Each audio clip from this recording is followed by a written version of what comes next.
भावातीत ध्यान कर लो। सबकी आत्मा शांति का सागर है, सबकी आत्मा आनंद का सागर है, सबकी आत्मा शांति का सागर है, सबकी आत्मा ज्ञान का सागर है, सबकी आत्मा ज्ञान का सागर है, सबकी आत्मा शक्ति का सागर है, सागर है, सागर है। अनुभव कर लो, अनुभव कर लो, जीवन पूर्ण बनेगा। 20 मिनट बस ध्यान कर लो, जीवन पूर्ण बनेगा। सुबह शाम बस ध्यान कर लो, जीवन पूर्ण बनेगा। आसन प्राणायाम कर लो, जीवन पूर्ण बनेगा। भावातीत ध्यान कर लो, जीवन पूर्ण बनेगा। अनुभव कर लो, अनुभव कर लो, जीवन पूर्ण बनेगा। भावातीत ध्यान कर लो।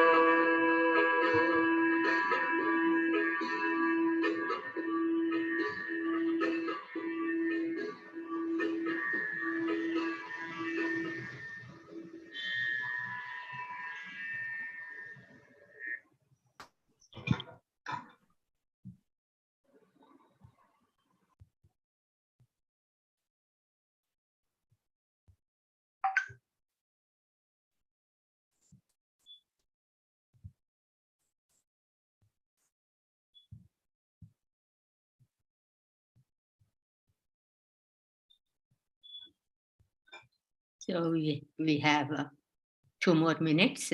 We will begin in 2 minutes.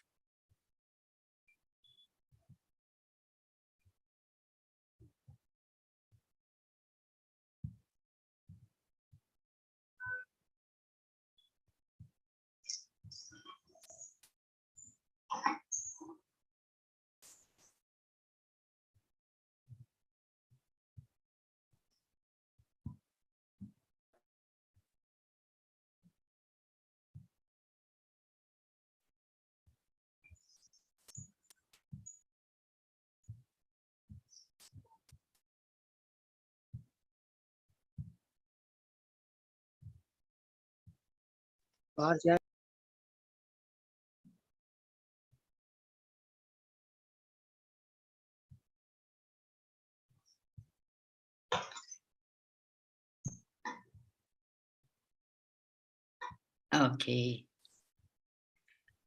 Jai Gurudev. Swagatam to all. Madhavi, we can get started. Manish ji, Ghansham ji and Manish ji are here. They can start with Sahana Bhavatu. Yes. Jai Gurudev. We welcome all of you for today's session of our Gita learning. Before we take a plunge into the second chapter that we are in, we would like to start with an invocation. So I request the Vedic Pandits Ghansham ji and Manish ji to start with Sahana Bhavatu. After that, please recite the Begin Mala, verses 46 and 47 of chapter 2.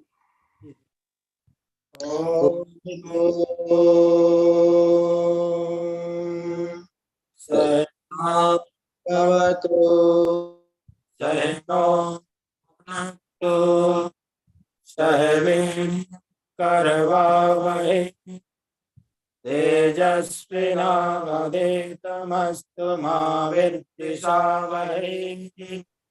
Om Shanti Shanti te.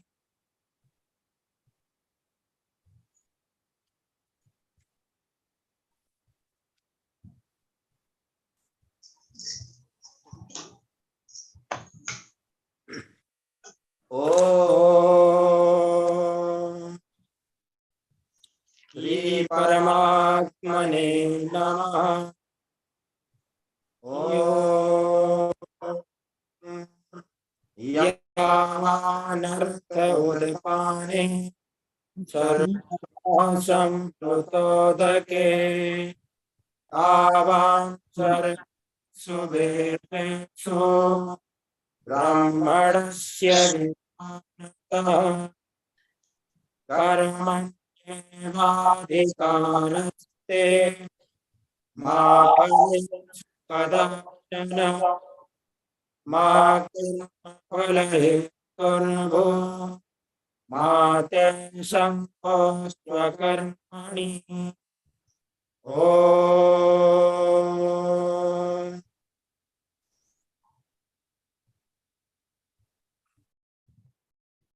Jai Gurudev. Thank you. So today's class, we will be learning about verse 48 from the second chapter. Right now, we are doing Sankhya Yoga, chapter number 2. So for today, we have marked verse 48 for our learning. Before we start, we will just have a quick recap of what we have learned last week. There were verses 46 and 47. So I request Hemaji to give us a recapitulation of verses 46 and 47 that we have learned last week. Jai Gurudev. So we have learned about an enlightened Brahmana. How is the enlightened Brahmana? He is the one who studied the Vedas, both in theory and in practice. That means he did his TM in the morning and evening, so he has the experience of transcendence, plus he read the Shastras, the scriptures, the Vedas. Vedic knowledge, Shastras, give us the knowledge of do's and don'ts in life. They prescribe some duties to us so that we can follow our dharma, and then we are in tune with the laws of nature. Then we are in harmony with ourselves, with our surroundings, and with our environment. That way, he grew in higher states of consciousness and reached a state of Jivan Mukta, that is cosmic consciousness. So now he rose above right and wrong, because we have seen that when you reach that state, you're beyond right and wrong, because all your actions are spontaneously right. Then you don't worry about if you are doing anything wrong. And before he reached that state, if you are in a difficult situation, or if you have to face something in life, then you may need some advice. You have to ask somebody or do something about it. But once you have reached a state where you have known everything and your thinking, speaking, behavior is in tune with natural law, you don't need any guidance from the outside, and you don't need any Vedic rituals. And in such a state, you are established, the enlightened Brahmana is established in Atma, which is the home of all the laws of nature. That is why in the shloka, it is said that such a person who is established in the home of all the laws of nature, he does not need any more advice or guidance from the scriptures, from the Vedas. And then we went on to study the next verse, which is Karmanyevadhikaraste. You have control on action only and not on the fruits of action. So in the first place, in verse 45, Sri Krishna Bhagavan told Arjuna to be without the gunas. He said, go beyond the 3 gunas. Nistraigunyo bhava. Then he said, go beyond the gunas, go into silence. And that way, he said, you will be fulfilled. But then Sri Krishna Bhagavan doesn't want Arjuna to misunderstand his instruction and think that, oh, I go into silence and I'm fulfilled, so I don't have to do anything. That's not the case. So immediately, Sri Krishna Bhagavan is telling Arjuna that now he should plunge into action. He says, you have to come out of silence and act with full force. And then he tells Arjuna that you do the action with full force, but remember that you don't have control over the fruits of action. You only have control over action, but not on the fruits of action. And you should not be thinking too much about the fruit of action, because you have control over action and not fruit of action. Then the big question comes, how is it possible not to expect or live for the fruits of action? So here we need to understand this very carefully. It doesn't mean that action should be done without caring for the result. It means that one should not be preoccupied with the result of action. And in the last session, we have talked about 2 examples. Number 1 example is when a student is preparing for the exam, he needs to focus on preparation and not think about the result like, oh, you know, I'm going to get good result and I'm going to get, you know, into medical college or engineering college, and then I'm going to be a great doctor, and then I'm going to make a lot of money, like that. You don't think about all those things. If you are so preoccupied, then you are not preparing properly for the examination, because your result of the action will be based upon the energy you put into the action itself. So that point we need to understand clearly, that when we want to do something, you focus on what you're doing. Another example we talked about is if you are a TM teacher and if you are giving a TM introductory talk, you focus on the talk, introductory talk. You don't think about, oh, how many people are going to come and how many are going to learn and all those things. Then you will be wasting your time, you're daydreaming. So when you focus on your task, that is, you give your TM introductory lecture, then you leave it to the nature, how nature will organize. So that's what this shloka, 47th shloka, is telling us. So we have to remember that the fruit of action will inevitably be according to the action. And there is one more point we discussed last week, and that is the cosmic significance of the action. Sometimes we find that we did everything right, but still we are not getting the right fruit of action. Why? Because in trying to understand this, we are looking at the surface reasons, but there is something higher than the action and the fruit of action.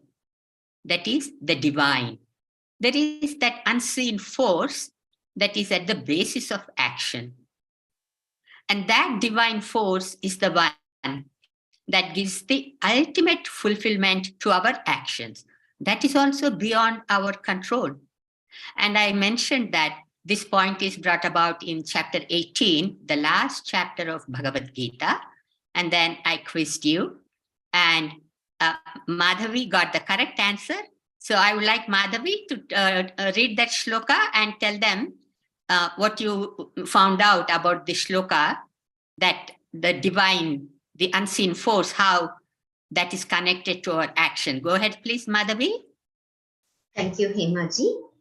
So the verse in chapter 18 is verse number 14, which reads, Adhishthanam tata karta karanam cha prithak vidham vividhascha prithak cheshta daivam chaivatra panchamam. So there are 5 forces that are being, or 5 causes which are actually accomplishing all the tasks. Out of these 5, 4 are noticeable, whereas the 5th one is the unseen force.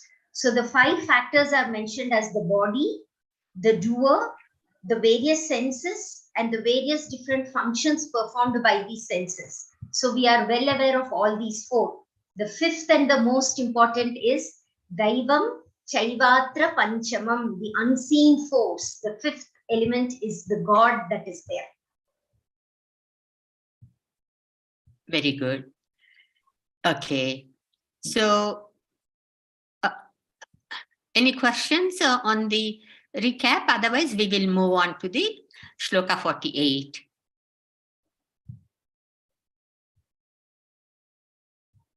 Samskrita, please. May I request the Vedic Pandits, Manish ji, Ghansham ji, please recite verse number 48. Om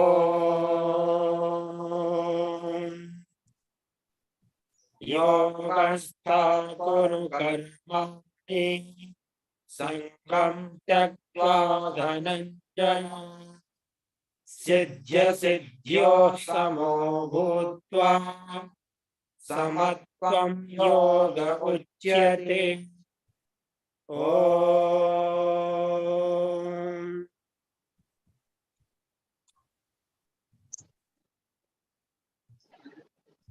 Jai Gurudev. Shall I start, Madhvi? Yes, Anita ji, please go ahead. Established in yoga, O winner of wealth, perform actions having abandoned attachment and having become balanced in success and failure. For balance of mind is called yoga. Established in yoga means established in cosmic consciousness. Yoga, or union of the mind with the divine intelligence, begins when the mind gains transcendental consciousness. Yoga achieves maturity when this transcendental bliss consciousness or divine being has gained ground in the mind to such an extent that in whatever state the mind finds itself, whether waking or sleeping, it remains established in the state of being. It is to this state of perfect enlightenment that Shri Krishna Bhagavan refers in the beginning of the verse when he says, established in yoga. Towards the end of the verse, he defines yoga with reference to action as balance of mind. This balanced state of mind is the result of the eternal contentment which comes with bliss consciousness. It cannot be gained by creating a mood of equanimity in loss and gain, as commentators have generally taught. Yoga is the basis of an integrated life, a means of bringing into harmony the inner creative silence and the outer activity of life, and a way to act with precision and success. Established in yoga, Arjuna will be established in the ultimate reality of life, which is the source of eternal wisdom, power, and creativity. Part of the training for one who wishes to become a good swimmer is the art of diving. When one is able to maintain oneself successfully in deep water, then swimming on the surface becomes easy. All action is the result of the play of the conscious mind. If the mind is strong, then action is also strong and successful. The conscious mind becomes powerful when the deeper levels of the ocean of mind are activated during the process of transcendental meditation, which leads the attention from the surface of the conscious mind to the transcendental field of being. The process of diving within a way to become established in yoga. When Shri Krishna Bhagavan says that having been through this process, Arjuna should come out and act, he gives him the mechanics of successful action. To shoot an arrow successfully, it is the first necessary to draw it back on the bow, thus giving a great potential energy. When it is brought back to the fullest possible extent, then it possesses the greatest dynamic power. Unfortunately, the art of action which Shri Krishna Bhagavan expounded to Arjuna in this discourse seems to have disappeared for practical life today. This is because for many centuries, owing to the lack of proper interpretation of these verses, it has been considered difficult to lead the mind to the self and become established in yoga. It is, in Sorry for fact, interruption, Anitaji. We will just stop here, finish the discussion till here, and then continue with the reading. okay, Madhvi, I thought I'll go till the full stop.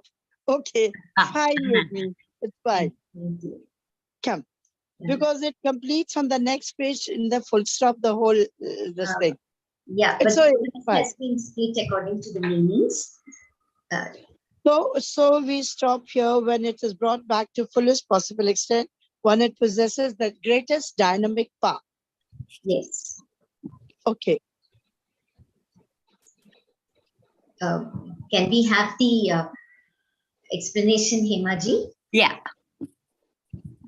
So here, this is the second most important shloka. First one is Nistraigunyo Bhava. Go beyond the three gunas.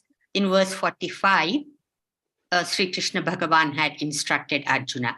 So now Sri Krishna Bhagavan is giving the instruction to Arjuna of how to act while established in that silence of yoga.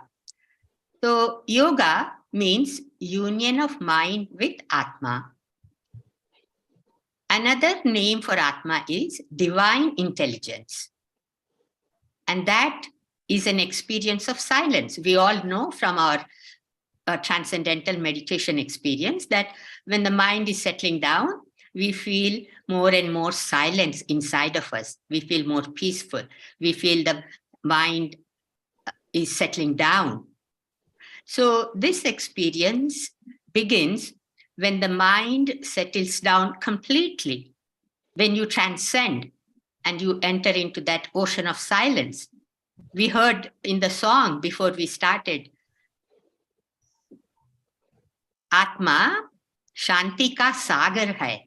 These are the lyrics written by Maharishi and Horilal Ji were singing. Shanti ka sagar hai.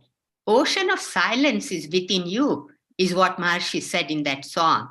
So when the mind settles down completely, that means we have transcended. We have gone beyond the subtlest level of thought. Then there is no mantra, no thought, only your consciousness, only silence. And with the regular practice of transcendental meditation, this silence that you experience during meditation, then it begins to stay with you all the time. Even after you come out of meditation, in activity, you experience the silence.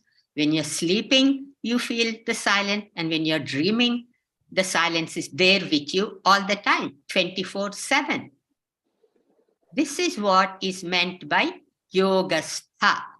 Stha means established. Yoga means yoga, divine union. So yoga stha means established in yoga, established in that union of mind with Atma.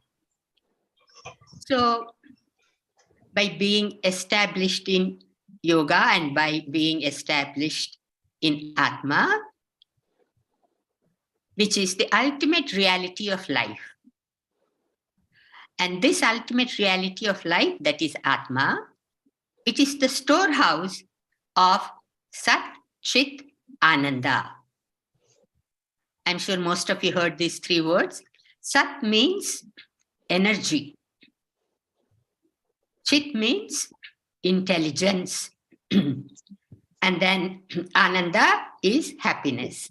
So there is this inexhaustible reservoir of energy, Sat, intelligence, Chit, and Ananda, happiness within us. Inside of us, it is there, that ocean is there. And by doing transcendental meditation, we are tapping into that resource that we have, and then we are getting established in that. So that is the first phrase, yogastha. That one word we have, discussed so far. Now the second word is kuru karmani. Yogastha kuru karmani. Kuru means do, karmani means actions. So after we get established in silence, in yoga, then one should come out and act. So if the mind is strong, the action is also going to be strong.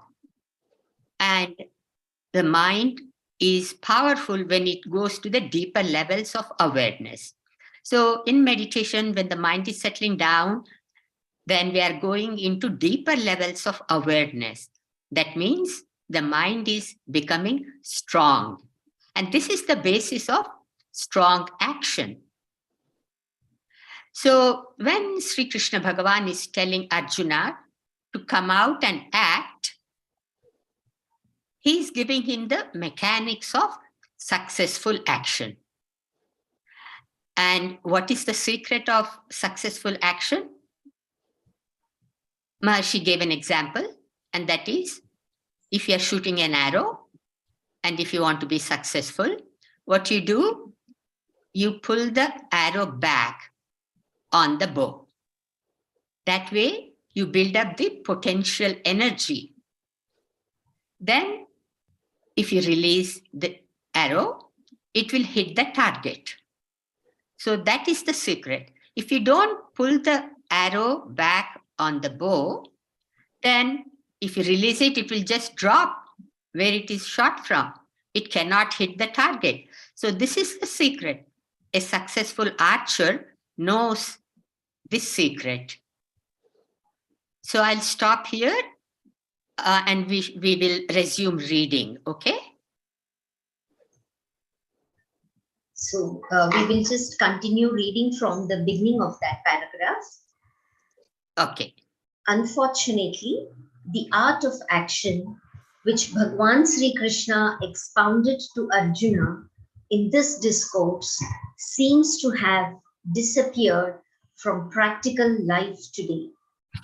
This is because for many centuries, owing to the lack of proper interpretation of these verses, it has been considered difficult to lead the mind to the self and become established in yoga. It is, in fact, perfectly easy to lead the attention to the field of being. One has only to allow the mind to move spontaneously from the gross field of objective experience through the subtle fields of the thought process to the ultimate transcendental reality of existence. As the mind moves in this direction, it begins to experience increasing charm at every step until it reaches the state of transcendental bliss consciousness. The reward of bringing the mind to this state is that the small individual mind grows to the status of the cosmic mind, rising above all its individual shortcomings and limitations. It is like a small businessman becoming wealthy and reaching the status of a multi-millionaire. The losses and gains of the market which before used to influence him, now have no effect upon him, and he rises quite naturally above their influence. Bhagwan Sri Krishna wants Arjuna to act, but he wants him, before beginning the action, to gain the status of the cosmic mind. This is his kindness. When a wealthy man wants his son to start a business, he does not usually wish him to begin in a small way, because he knows that in that way, small losses and gains will influence his dear son and make him miserable or happy over trivialities. Therefore, he gives him the status of a wealthy man and then asks him to start business from that level. Bhagwan Sri Krishna, like a kind and able father, advises Arjuna to attain the state of cosmic intelligence and then to act from that high state of freedom in life. We will pause at this point, have further discussion, and then continue ahead with the reading. Jai Gurudev. Hemaji, can we have your comments? Yeah. So we have talked about the first two phrases. One is yogastha, established in yoga. The second one was kuru karmani, perform action. Now we come to the third point, that is sangam tyaktva. That is having abandoned attachment. How does that happen? When you have experienced Atmananda, that is the happiness, the bliss inside of yourself, in your own self, then you are content. And therefore, you're not attached to anything in the outside world. So, what is the reward of this status? The reward is the individual mind grows to cosmic mind. And that is because the mind is established in that divine intelligence. And Maharishi gave the example, like when a small businessman becomes wealthy, then he doesn't worry about the small losses here and there. The stock market goes up and down, it doesn't matter. When you become a crorepati, if you lose a lakh here and there, it doesn't bother you much at all. So that is the meaning of non-attachment. Sometimes people find it difficult to be not attached to money or relatives or their house or their car or their belongings, possessions.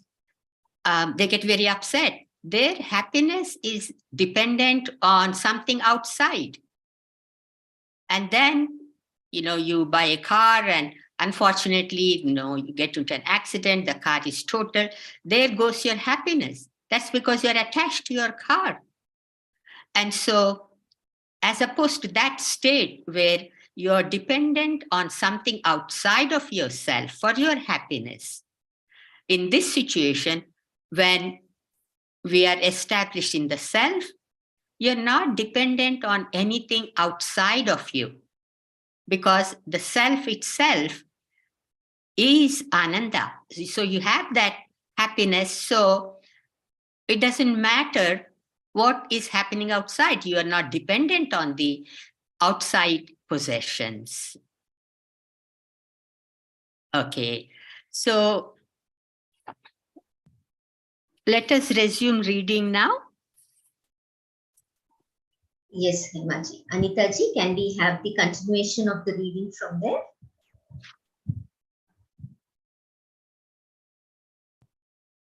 Jai Gurudev. Anitaji. Unmute, please. Anitaji, you are muted. Anitaji.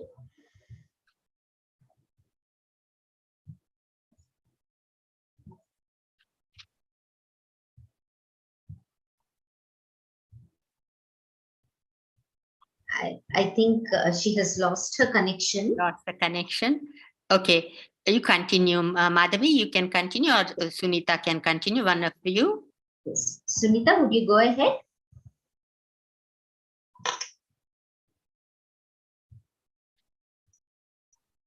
Emaji, shall I read? I have a book. I got a book. Shall I read? Okay. Okay, Padma, you want to read? Yeah. Okay. I read the book from yesterday only. Okay, it's on the screen also. Go ahead, please. Yeah. The state of transcendental bliss in eternal. Being is so self-sufficient that in its structure, it is absolute. It is fullness of life, perfection of existence, and therefore completely unattached to anything in the relative field, completely free from the influence of action. When the Lord Krishna says, having abundant attachment, he means having gained this state of eternal being, which is wholly separated and detached from activity. And when he says, having become balanced in success and failure, he means having reached stability in the state of eternal being. The regular practice of transcendental meditation is the direct way of rising to the state of transcendental being and establishing it in the very nature of the mind, so that irrespective of the mind's engagements in the conflicts inherent in the diversities of life, the structure of unity in eternal freedom is naturally maintained and life is not lost to itself. Here is the definition of yoga, for which the ground was prepared by the words, be without the three gunas in verse 45. Yoga is that eternally balanced and never changing state of transcendental consciousness which, remaining transcendent while it grounded in the very nature of the mind, sets the mind free to participate in activity without becoming involved in it. The following verses extol the glory of this yoga, the balanced state of mind, and make clear its usefulness in raising the dignity of action and bringing eternal freedom to the Joe. Thank you, Jai Guru.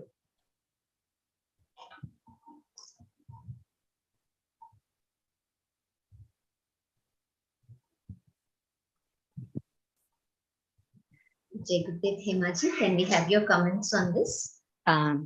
Yeah, Dr. Bhunesh Sharma ji was going to do it. Yes, he hasn't joined yet, Hemaji. He has not joined yet.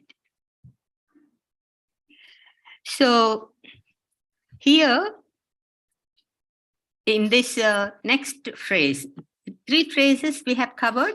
Yogastha was one, Kuru Karmani was the second one. Sangam Tyaktva. Sangam Tyaktva. Sangam Tyaktva was the next one. Now the next is Siddhya Siddho Samo Bhutva. That means having become balanced in success and failure. How does that happen? Now, once you have reached that state of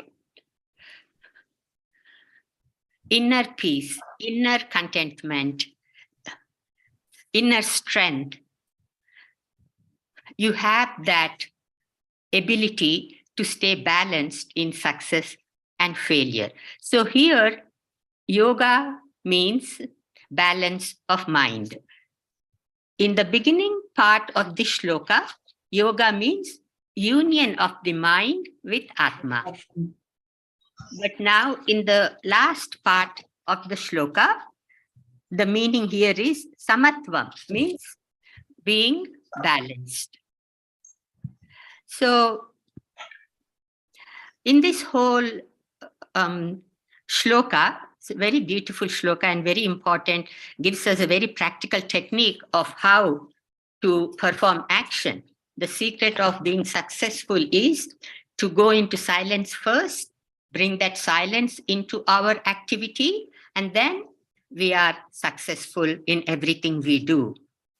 So this is telling us how to live so that existence could be substantiated by evolution. So here we bring that element of Agni, awareness, and we are established in this creative intelligence in our own awareness. So established in this creative intelligence, that is Yogastha Kuru Karmani, we perform action. So here, very important point is brought out. Maharishi said that we avert the danger that has not yet come. We have heard that in Patanjali Yoga Sutras. It is Heyam Dukkham Anagatam. This is skill in living, because you are avoiding any danger that has not yet come. How? By getting established in Atma. So for this Heyam Dukkham Anagatam, transcendental meditation is the practical aspect of this wisdom of life, which prevents the possibility of suffering before it comes. So it is wise to prevent the suffering. And when we have this knowledge of how to achieve that state of prevention, then we put it into practice. This is the real wisdom of life. If creative intelligence is established in the awareness, then suffering will not come. So Sri Krishna Bhagavan is bringing the teaching of Patanjali of Heyam Dukkham Anagatam into this verse of Yogastha Kuru Karmani. But it's interesting that in this shloka, he did not mention the word dukkham, suffering. This is the beauty of teaching of Sri Krishna Bhagavan. Because if you mention suffering, your attention goes to suffering. Whereas the reality of teaching is suffering will not happen because you're preventing it. Because Yogastha means fullness of life. So this is the focal point of teaching. Creative intelligence aims at releasing a man from future suffering. And this is the blessing of Science of Creative Intelligence. Some of you probably took the course of Science of Creative Intelligence. That is the true Vedic teaching, the absolute teaching of relative life. This is true for all times and all men everywhere. And this is the central teaching of transcendental meditation also. And what is that? That is living infinity on the level of one's own awareness. This is so beautiful, living infinity on the level of one's own awareness. It is a tremendous, perfect, and supreme teaching. So what we are talking about here is the fourth state of consciousness. When you go beyond thought and when you transcend, what you are experiencing is, it is the fourth state of consciousness. Now, what are the first three states? One is waking state, one is sleep state, and the other one is dream state. So these are the three states we all know. And the fourth state we experience when you go beyond all these states and experience the silence. That is the fourth state of consciousness. It is the fountainhead of individual life. So this is the meaning of the word creative intelligence. That is that fourth state of consciousness. But if you miss that fourth state of consciousness, we may be heading towards suffering because we are not equipped with that ability to prevent the danger that has not yet come. So here we have studied all the different aspects of the shloka. One is yogastha, established in yoga. Second is kuru karmani, established in yoga, we perform action. Yogastha kuru karmani. And the next one is yogastha kuru karmani. Sangam tyaktva. Sangam tyaktva. By establishing in this yoga, which is a state of infinite happiness, you don't have attachment to anything else. So, and the next point is Sangam Tyaktva Dhananjaya Siddhya Siddha. And as a result of these three steps, you stay balanced in failure or victory. And success and failure. You become balanced. And this balanced state is called yoga. So, we have covered all the aspects. Dr. Sharmaji is here. Sharmaji, please make some comments. Jai Gurudev, actually, I have not listened to your comment. So I think we can go ahead and then gradually when I listen something, then I will point it out where I will speak about it. Yes. Where we are. I just joined actually. So.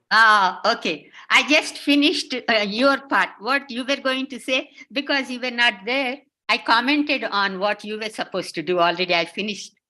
Just finished. Good. So my work is done and that is good. Very nice. Yes. Actually, I know that means you are very perfect and everyone knows English. So there is not much need to have, we can say, more exploration of it. In case some questions come, then we can discuss. Otherwise, mostly everything, who can best comment than Maharishi? No one can comment. But in Maharishi's commentary, if there is a question, then we can explore, we can talk about it just to make it more simpler. Yes. Yeah. So I invite. Because this is a combined type of course in which we have sometime maybe on the YouTube, there may be non-meditators. And Maharishi always says that when we are talking to a non-meditator, we have to talk in a different way. When we are talking to a Siddha, we have to talk different way because it is a systematic scientific course. And so we don't know what we can say, but still, in case some questions will come, we can discuss. Yes. So any questions? Everyone is so enlightened, nothing remains to be known.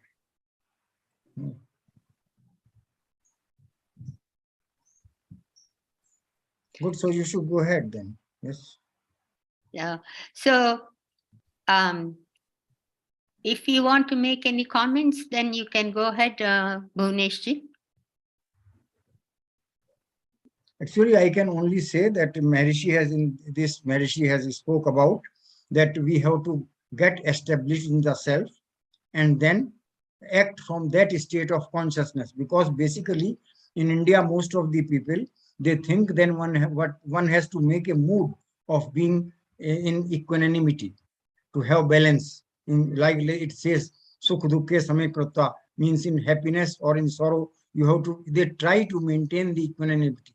While basically what Bhagavan Krishna wants is that we have that experience of transcendental consciousness, and that is getting established. So making it cosmic consciousness, whether one is waking, dreaming or sleeping, still that state of yoga is maintained. And actually it is not only maintained at the level of mind, it is also maintained at the level of intellect. It is also maintained at the level of one's thinking, one's speech, one's action. So we can say integration can be, on one hand, we can say that integration is from the level of consciousness, like if we take the mind as a wave and wave settles down, so it becomes unbounded. So working from that broadened level of consciousness, but still working in limits, maintaining that unboundedness. So that is one way of explaining things. And Maharishi also has mentioned that when we are meditating, the mind is going to that level, which is the field of unified field. It has the, we can say, infinite creativity is there. So we bring that creativity outside into our actions also, because then we are in cosmic consciousness. We are yogastha kuru karmani. We are acting by getting established in the self. And then it says Sangam Tattva. What happens is that human nervous system is such that every time we are doing some action, the reaction is deposited in our nervous system. But if we are in cosmic consciousness, then nothing will be there. No residue will be there. We will be unaffected and we will still be maintaining that pure consciousness in our actions. So obviously, there will be no attachment to the action. Though all the effect of the action will be gone. And then it says Siddhyo Siddh means if you are having success or you are having failure, then you will still maintain that equanimity. Samo Bhutva, Samatvam, and that is the real yoga. It is just like an ocean. So many streams of rivers, they are going in the ocean, but ocean remains silent. Ocean is not affected by how many rivers are coming or not coming. So similarly here, once you have that broadened consciousness, then these gains or losses, they doesn't matter much. So that way you have to act in your life. That is just a brief summary of what I think Maharishi has communicated, but in case questions are there, then we can discuss. Otherwise, we should go ahead. Yes.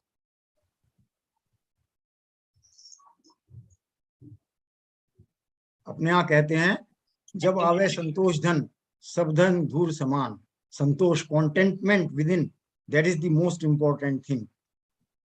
It says, yes. Yes, and I like the example you gave, like the ocean is always stays the same. No matter how many rivers come and join, it's the same. So it is balanced. So our life, when we get established in the silence of the transcendence, it is like that. We stay balanced. And in the last part of the shloka, yoga is defined as balanced state of the mind. It's so good to have that balance in life. It makes life and so. There was another point also. Maharishi said that Bhagwan Krishna has asked Arjun to first of all reach the highest state of consciousness, because Maharishi was always mentioning Nalpe Sukhamasti, Yova Bhuma Tat Sukham, means in small boundaries there is no joy. So one should really capture the fort and then the whole territory is yours. So not work in the limits, but first of all get that status of the cosmic consciousness, and then all your actions will be good for yourself and for everyone. Yeah. And in other example, Maharishi mentioned, once we get that inner happiness, inner state of contentment, everything else falls into place. Everything else works out. So we go for the highest first and experience inner contentment, inner happiness. Then that bliss attracts all good things to our life.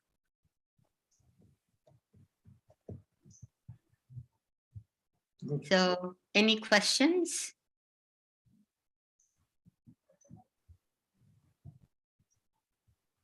Let's do scientific research. Anita ji or Bhuvnesh ji, are you going to explain the scientific correlation of this shloka?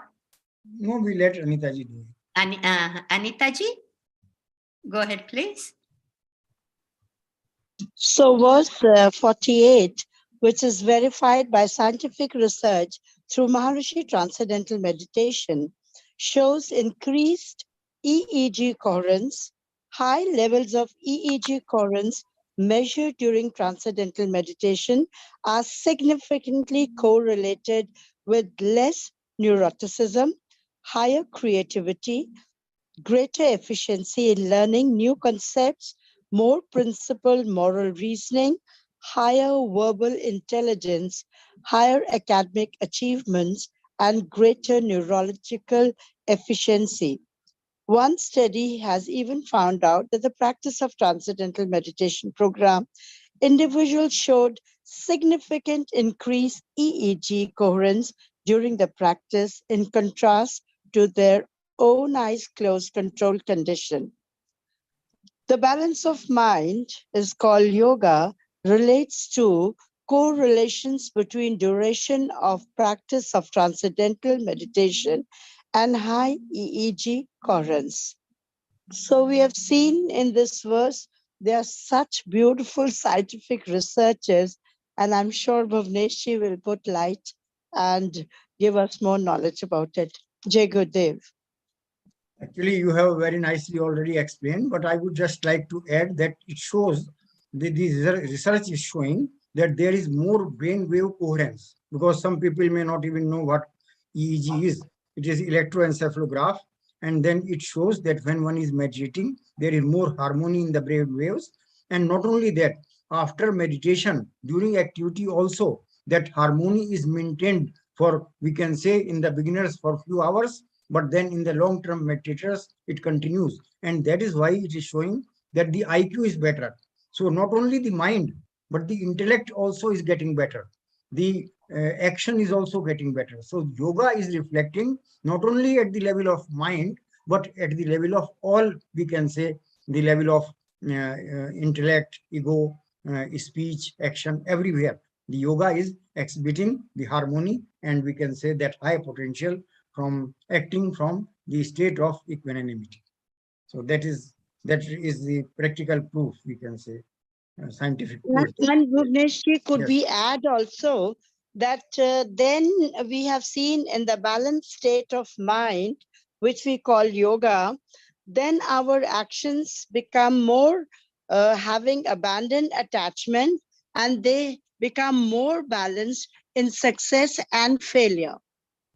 As Obviously, we read in yes, the yes. chapter, Yes, that was a very important point. Yoga is established. Yes, exactly. Yes, and then we have a greater outlook towards our successes and failure. We are not carried by, you can say, the praise, flowery words by our praise, or if somebody doesn't, it doesn't matter.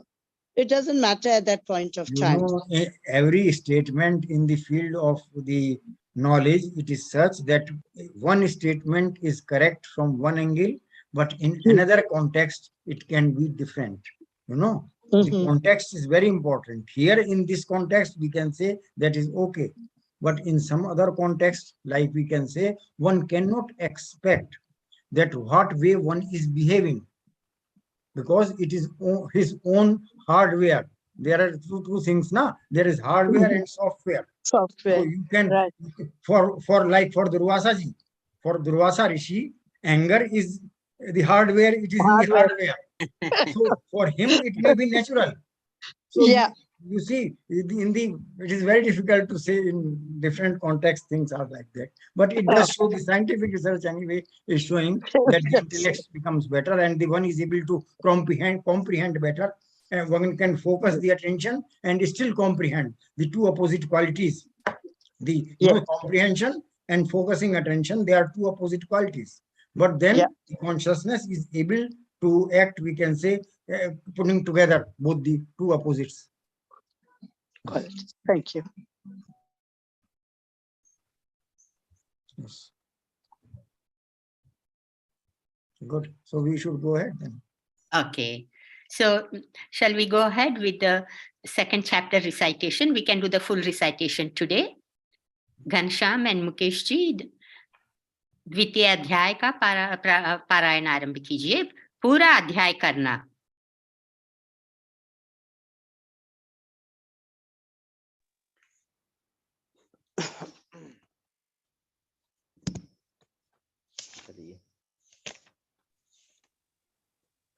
ॐ श्री परमात्मने नमः. अथ द्वितीयोऽध्यायः. संजय उवाच तं तथा कृपयाविष्टम् अश्रु पूर्णाकुले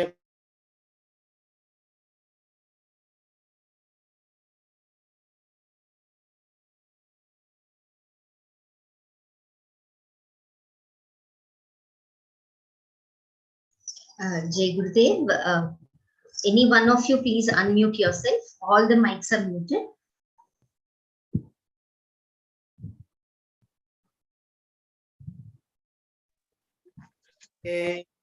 भद्रं हृदयवल्यं दिक्कोत्यष्ट परन्तप अर्जुनोवाच कथं भीष्ममहं सङ्ख्ये द्रोणं च मधुसूदनं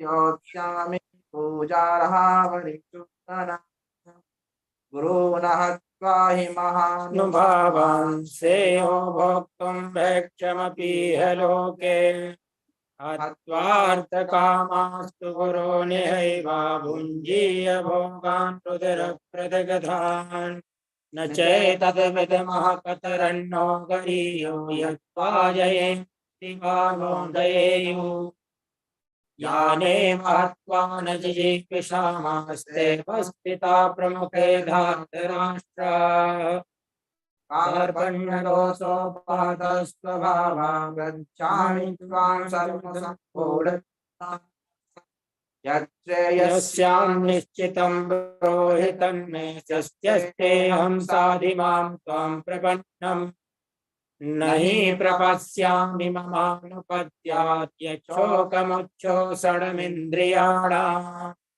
अवाप्तभूमावसपत्नमृत्यं राज्यं सुराणामपि चाधिपत्यम् संजय उवाच एवमुक्त्वा ऋषिकेशं गुडाकेशा परन्तप न योच्यैति गोविन्दा उक्त्वा तूष्णीं बभूवः तमुवाच ऋषिकेशा प्रहसन्नवभारत सेनयोरुभयोर्मध्ये विषेदन्तमिदं वचः श्रीभगवानुवाच असोत्याननवशोचस्त्वं प्रज्ञावादाञ्च भाससे गतासु न गतासुश्च नानुशोचन्ति पण्डिताः न त्वेमाहं जातु नासं न त्वं नेमे जनाधिपाः न चैव न भविष्यामः सर्वे मता परम्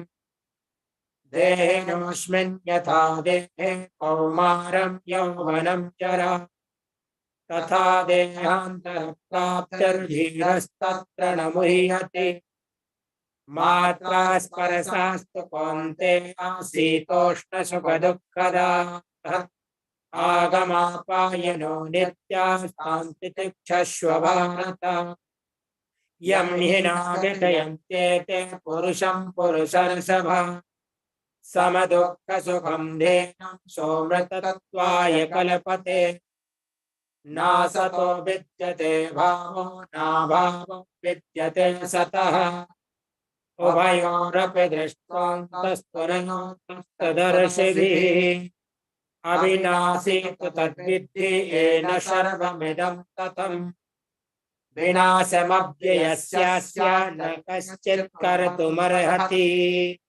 अन्तवन्त इमे देहा नित्यस्योक्ता शरीरिणः अनाशिनो प्रमेयस्य तस्माद्युध्यस्व भारत येनं वेत्ति हन्तारं यश्चैनं मन्यते हतम् उभौ तौ नाभिजानीतो नायं हन्ति न हन्यते न जायते मृते वा कदाचिन्नायं भूत्वा भविता वा न भूयः अजो नित्यः शाश्वतोऽयं पुराणो न हन्यते हन्यमाने शरीरे वेदाविनाशनं नित्यं येनमजमव्ययम् कथं स पुरुषा पार्थ कं घातयति हन्त्यकम् वसांसि जीर्णानि यथा विहाय नमानि गृह्णाति नरोपराणि तथा शरीराणि विहाय जीर्णान्यानि संयाति नवानि देहि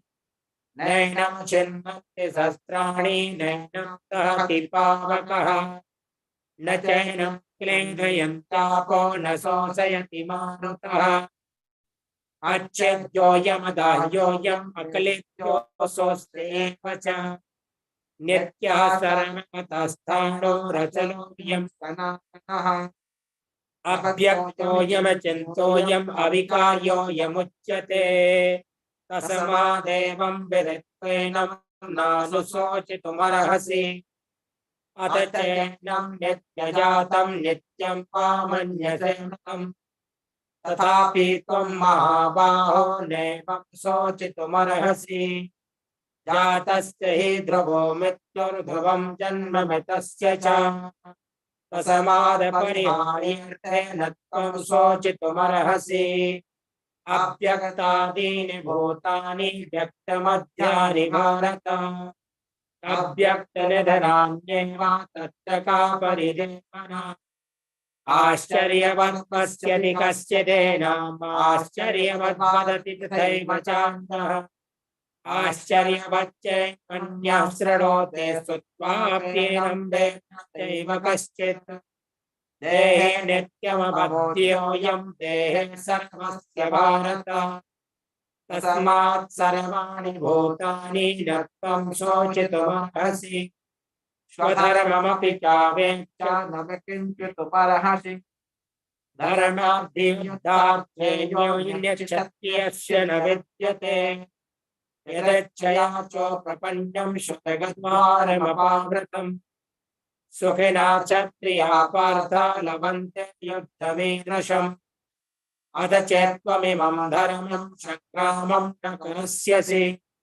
ततः स्वधर्मकीर्तिं च हित्वा पापमवाप्स्यसि अकीर्तिं चापि भूतानि कथयिष्यन्ति दिव्यया सम्भावितस्य चाकीर्तिर्मरणादितिरुच्यते भयाद्रणानुपरतं वस्यन्ते त्वं महारथः येषां च त्वं बहुमतो भूत्वा यास्यसि लाघवम् अवाच्यवादाच्च बहून् वदिष्यन्ति तवाहिताः निन्दन्तस्तव सामर्थ्यं ततो दुःखतरं नु किम् अतो वा प्राप्स्यसि स्वर्गं जित्वा वा मोक्षसे महि तस्मादुत्तिष्ठ कौन्तेय युद्धाय कृतनिश्चयः सुखदुःखे समे कृत्वा लाभालाभौ जयाजयौ ततो युद्धाय युज्यस्व नैवं पापमवाप्स्यसि एषा ते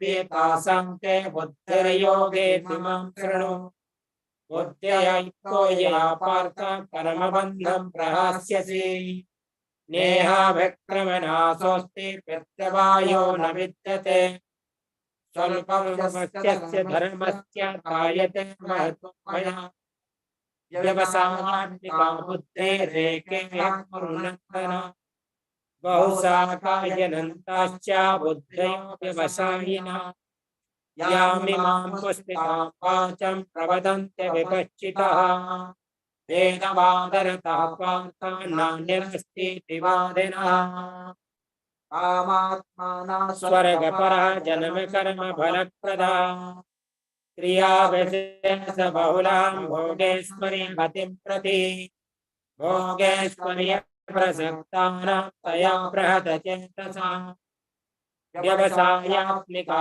बुद्धि समाधौ न विधीयते त्रैगुण्यविषया वेदा निस्त्रैगुण्यो भवार्जुन निर्द्वन्द्वो नित्यसत्त्वस्थो निर्योक्ष्यमात्मवान् यावानर्थ उदपाने सर्वतः संवृतोदके तावान् सर्वेषु वेदेषु ब्राह्मणस्य विजानतः कर्मण्येवाधिकारस्ते मा फलेषु कदाचन मा कर्मफलहेतुर्भो मा ते संकोस्त्वकर्मणि योगस्था कुरु कर्माणि सङ्गं त्यक्त्वा धनञ्जय सिद्धसिद्ध्यो समो भूत्वा समत्वं योग उच्यते दोरेण ह्यपरं कर्मं बुद्धियोगात् धनञ्जय बुद्धो शरणमनमिच्छ कृपणो फलहेतवः बुद्धिर्युक्तो जहाति उभयेषु गतदुष्कृते तस्माद्योगाय युज्यस्व योगः कर्मसु कर्मजं बुद्धियुक्ता हि फलं त्यक्त्वा मनीषिणः जन्मबन्धविमुक्तः पदं गच्छन्त्यनामयम् यदा ते मोहकलिलं बुद्धिर्गतितरिष्यति तदहन्तासि निर्वेदं सोऽस्य च श्रुतिप्रतिपन्ना ते यदा स्थास्यति निश्चला समाधावचला बुद्धिर्तदा योगमवाप्स्यसि अर्जुन उवाच चित्प्रज्ञकामभासः समाधिस्तस्य केशव तदधिकं प्रभासेता किमासीत किम् श्रीभगवानुवाच प्रजहाति यदा कामान् सर्वान् पार्थमनोगतः आत्मन्येवात्मना तुष्टः चित्प्रज्ञस्तदोच्यते दुःखेश्वरं सुखे सुखगतस्तः वीतरागभयक्रोधास्तुतिर्मुनिरुच्यते या सर्वत्राणविष्णेहस्तत्प्राप्य शुभाशुभम् न विनन्दन्ति न द्वेष्टि तस्य प्रज्ञा प्रतिष्ठिता यदा संहरते कायं कुर्मोक्तानि वसनवसा इन्द्रियाणि तस्य प्रज्ञा प्रतिष्ठिता विषया विनिवर्तन्ते निराहारस्य देहिनः रसवर्जं प्रसूप्यस्य परं दृष्ट्वा विवर्तते यततो ह्यपि कौन्तेय पुरुषस्य विपश्चितः इन्द्रियाणि प्रमाथीनि हरन्ति पशुभं मनः तानि सर्वाणि संयम्य युक्तयासीत मत्परः वसेन्द्रियाणि तस्य प्रज्ञा प्रतिष्ठिता जायतो विषयात्सा संगस्ते सुखजायते संगात् संजायते कामः कामात् क्रोधो विजायते क्रोधात् भवति सम्मोहः सम्मोहः स्मृतिविभ्रमः स्मृतिभ्रंशात् बुद्धिनाशो बुद्धिनाशात् प्रणश्यति रागदोषवियुक्तस्तो विषयानिन्द्रियश्चरन् आत्मवश्ये विधेयात्म प्रसादमधिगच्छति प्रसादे सर्वदुःखानां हानिरस्योपजायते प्रसन्नचेतसो ह्यासो बुद्धिः पर्यवतिष्ठते नास्ति बुद्धिरयुक्तस्य न चायुक्तस्य भावना न भावयता शान्तस्य कुतः सुखम् इन्द्रियाणां विचरतं यन्मनोनुविधीयते तदस्य हरति प्रज्ञां वायुर्नामिवाम्भसि तस्माद्यस्य महाबाहो निरगृहीतानि सर्वशः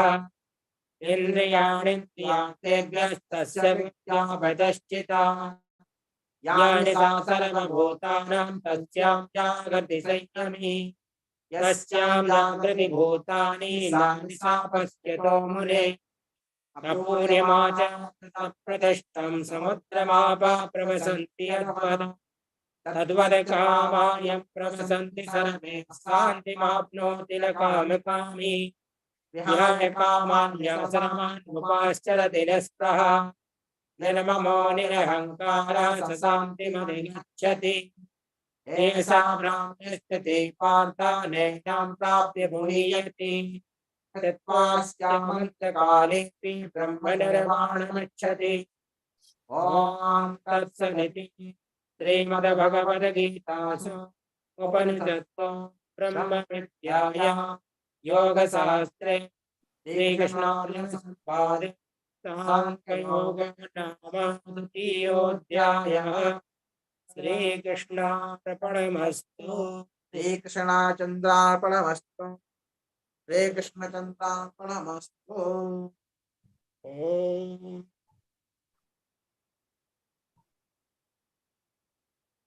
So we still have 20 minutes of time. I think we can read the next verse and then discuss it next week.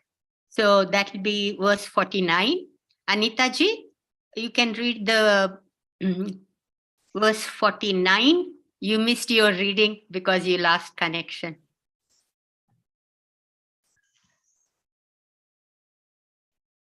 Unmute, please, Anita ji.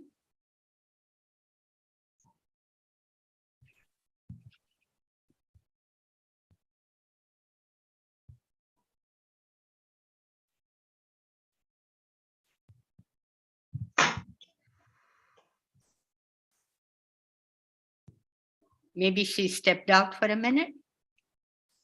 Seems so. Yeah, Sunita, you can read 49.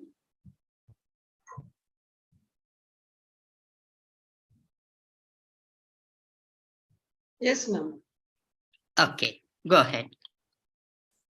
I'll share the screen. Okay.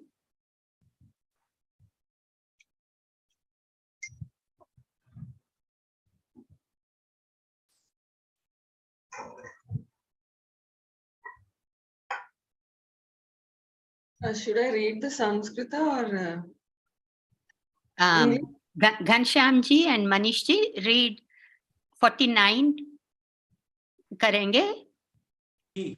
हाँ, दूरेन ह्यवरम. ॐ दूरेण करं बुद्धियोगात् धनञ्जय बुद्धौ सर्वमनुष्य कृपणाफले नमः. ॐ Jai Gurudev? Far away indeed from the balanced intellect is the action devoid of greatness, O winner of wealth. Take refuge in the intellect. Pitiful are those who live for the fruits of action. Shall I continue? Yes, please. Balanced intellect, Buddhi Yoga. The balanced state of mind as explained in the last verse. Here, Sri Krishna Bhagavan makes clear the distinction between the action in which the intellect becomes involved and that in which it remains uninvolved. He says that the action performed without gaining balance of mind or yoga is of an inferior nature. It is ineffective and weak. Devoid of greatness, he asks Arjuna to rise to the uninvolved state of intellect so that his action may acquire greatness and he may be enabled at the same time to gain the state of freedom. Sri Krishna Bhagavan derides the fate of those who are unable to rise to this state of action in non-attachment. He says that they are pitiful who seek only to enjoy the outer field of life, who do not live the fullness of the inner and outer glories of life by developing the balanced state of mind described in the previous verse. Sri Krishna Bhagavan says, take refuge in the intellect, thereby asking Arjuna first to turn within and be without the three gunas. Nistrayagnya Bhava Arjuna. I'm sorry if I'm spelled wrong. And then remaining established in the state of yoga in the self to perform actions. Yogastha Kuru Karmani. Sri Krishna Bhagavan wants Arjuna, before he begins to act, to establish himself in yoga. He has defined yoga as balance of mind, a state of fullness, which is a state of natural equanimity. In this state, a man is not affected by success or failure. It is not that he consciously tries to treat loss or gain as the same, but that he is naturally unaffected by them. A really good and desirable state which is reached through the practice of transcendental meditation referred to in the 45th verse. The endeavor to preserve equanimity of mind without gaining this state merely by trying to view all things as alike may be called hypocrisy or self-deception. Sri Krishna Bhagavan is certainly not telling Arjuna to cultivate a mood of equanimity or maintain a conscious indifference towards results during the process of an action. Any such attempt to maintain equanimity on the thinking level can only lead to tension and dullness of mind. The emphasis here, as in the previous verse, is on gaining pure intelligence or being. It is a state of being which cultures the mind to be one-pointed, thus improving its effectiveness during action. It is unfortunate that for many centuries past, this and similar verses spoken by Sri Krishna Bhagavan on the yoga of action have been misinterpreted. For this has caused people to lose their vigor and perseverance in action in the name of non-attachment. The result has been idleness, impotence, and the weakening of the very structure of both individual and social life. Here is a dynamic philosophy which is meant to inspire a disheartened man and strengthen a normal mind. Instead, owing to general misinterpretation, it has become a means to incapacitate man in all fields of activity. It has become a dragging influence on human endeavor.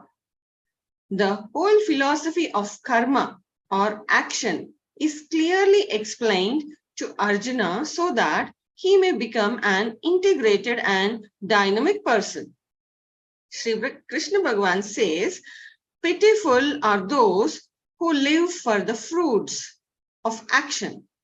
Those who look forward to the results of their actions are to be pitied. This statement in particular has been much misunderstood by commentators. They have advised people to work but not to aim at a result. It is certain, however, that an action must be done to achieve some result. No action can be performed without some clear result in view. Sri Krishna Bhagavan here only means to show Arjuna a principle of raising the value of action by raising the level of the mind and enabling it to rise to the state of unbounded consciousness in the eternal freedom. When an arrow is to be shot, the first step is to pull it back on the bow.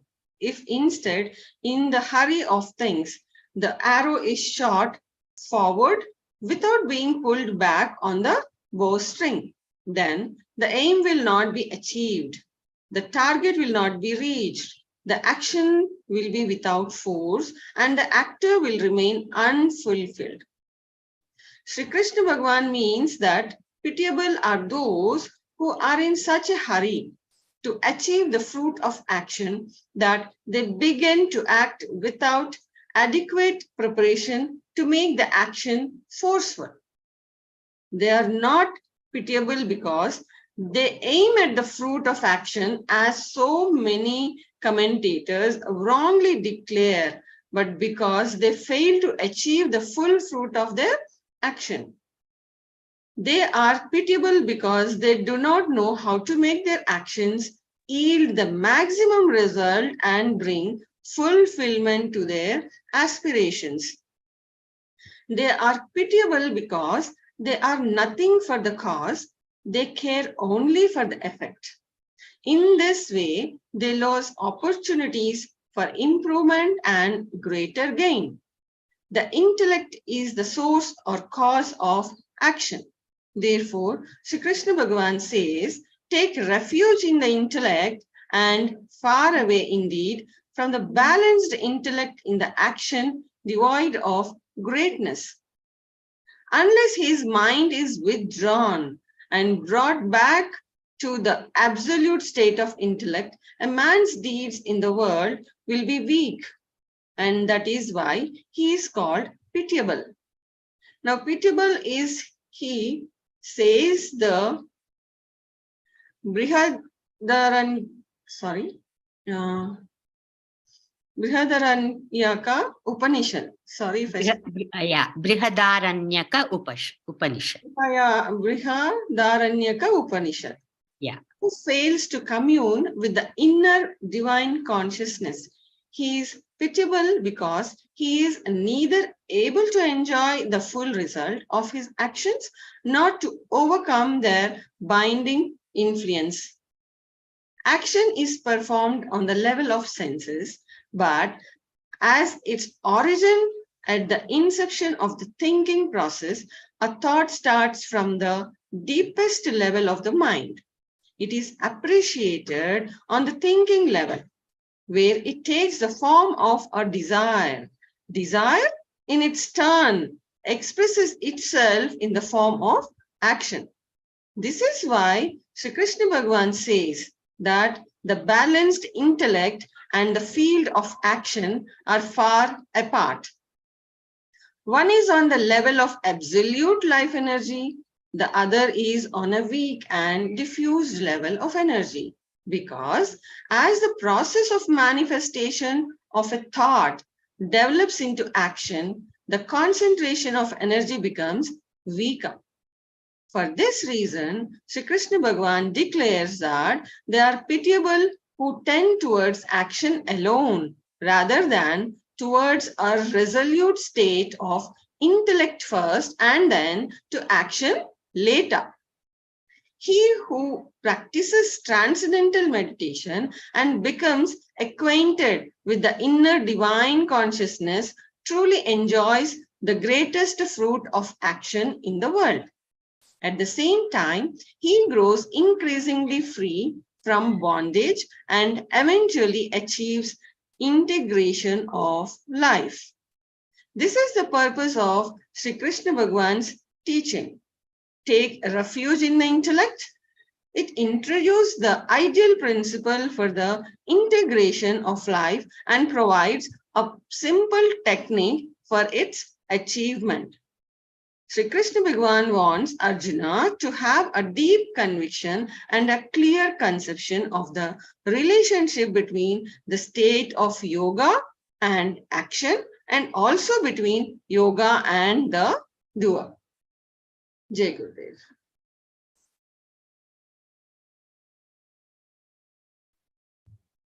Okay. So we will have comments and discussion on this one next week. We only have 5 minutes, so we cannot complete the discussion. So let us do the Shanti part and then we will end the session. Anybody wants to make any comments about anything, please go ahead.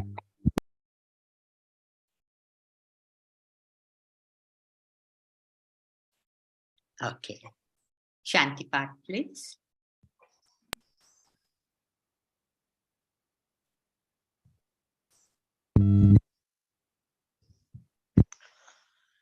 Hare Om Madhyo Santirantarikshagun Shanti Prathave Santirapah Shantiro Khathayah Shanti Vanaspatayah Shantarvashave Devah शांति ब्रह्मा शांति सर्वगुण शांति श्यामा शांति रेधि जतो यतः समेह से ततो no अभयं कुरु सन्नाः कुरु परजाभ्यो भयं नाः पाशुभ्यः हरे ओम।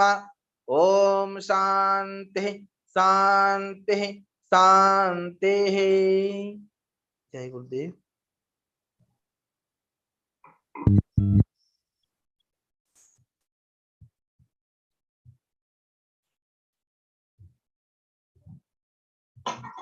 Any birthdays?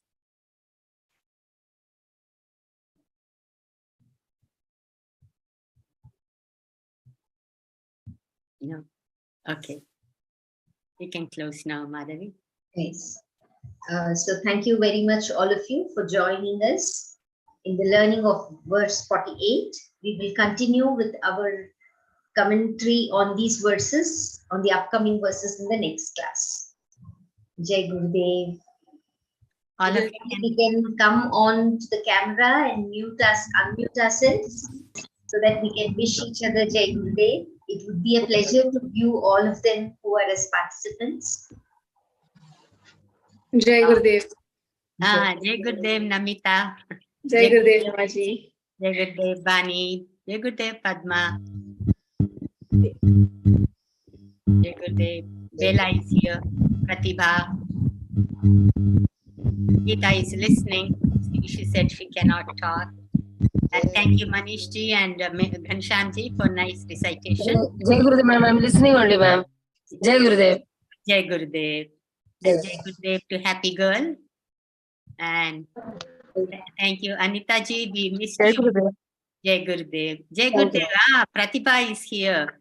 Jai Gurudev, Pratibha. Nice to see you. Jai Gurudev. Okay. Okay. Thank you. So, Thank you, madam.